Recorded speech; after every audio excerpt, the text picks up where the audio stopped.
Hi guys! Tara, gawa tayo ng brownies. Dahil nga umuulan at naboboring na naman ang person. Kaya, tara guys, gawa tayo ng brownies.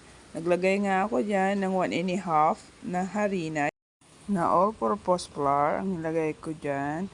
Tapos, syempre, sasalain natin dyan para maiwasan yung mga buo-buo mamaya pag nilagay na yung mga ibang ingredients, lalo yung mga wet. At saka nilagyan natin ng asukal, ng white sugar, pwede namang brown sugar. Mga buo pa nga yung asukal ko kasi nilalagay ko sa ref yan.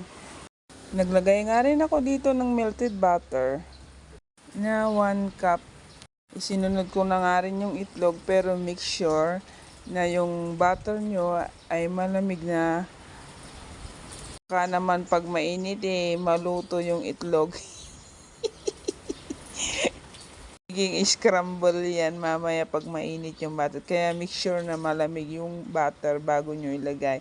Naglagay nga dyan ako ng 4. At naglagay din ako ng half teaspoon ng asin, half teaspoon ng baking powder. Naglagay nga rin ako dyan ng 1 teaspoon ng vanilla extract at saka chocolate powder or yung cacao powder na kalahating cup.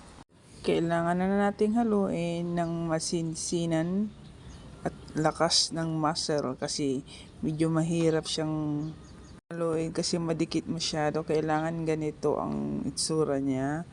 Yung wala na siyang buo-buo. Di ba? Ang ganda niyang tignan kahit na nakapagod. Inilagay ko na nga dyan sa baking pan ko. Masyadong malaki yung baking pan. Wala akong ibang baking pan. Ayan. Siyempre, huhulmain lang natin. Pa-flatten natin siya.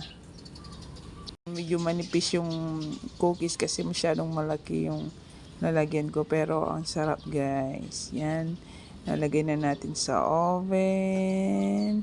Kasi na-preheat ko na rin yan.